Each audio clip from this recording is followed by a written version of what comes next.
પાટણમાં આંતરરાષ્ટ્રીય ચોર ટોળકી ઝડપાઈ છે। ભારતમાં ચોરેલા મોબાઈલ નેપાળમાં વેચતા હતા। બિહારની કુખ્યાત ચદ્દર ગેંગના બે સાગરીતો સકંજામાં આવ્યા છે।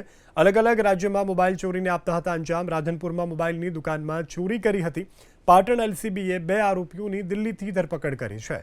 તો આંતરરાષ્ટ્રીય ચોર ટોળકી છે આ કે જેને ધરપકડ કરવામાં આવી છે। ભારતમાંથી ચોરેલા મોબાઈલ ફોન નેપાળમાં જઈ અને વેચતા હતા।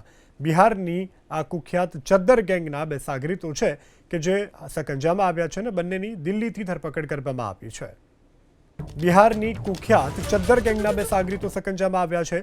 અલગ અલગ રાજ્યોમાં મોબાઈલ ચોરીને આપતા હતા અંજામ। રાધનપુરમાં મોબાઈલની દુકાનમાં ચોરી કરી હતી। પાટણ એલસીબીએ બે આરોપીઓની દિલ્હીથી ધરપકડ કરી છે। તો આંતરરાષ્ટ્રીય ચોર ટોળકી છે આ કે જેને ધરપકડ કરવામાં આવી છે। ભારતમાંથી ચોરેલા મોબાઈલ ફોન નેપાળમાં જઈ અને વેચતા હતા। બિહારની આ કુખ્યાત ચદ્દર ગેંગના બે સાગરીતો છે કે જે સકંજામાં આવ્યા છે અને બંનેની દિલ્હીથી ધરપકડ કરવામાં આવી છે।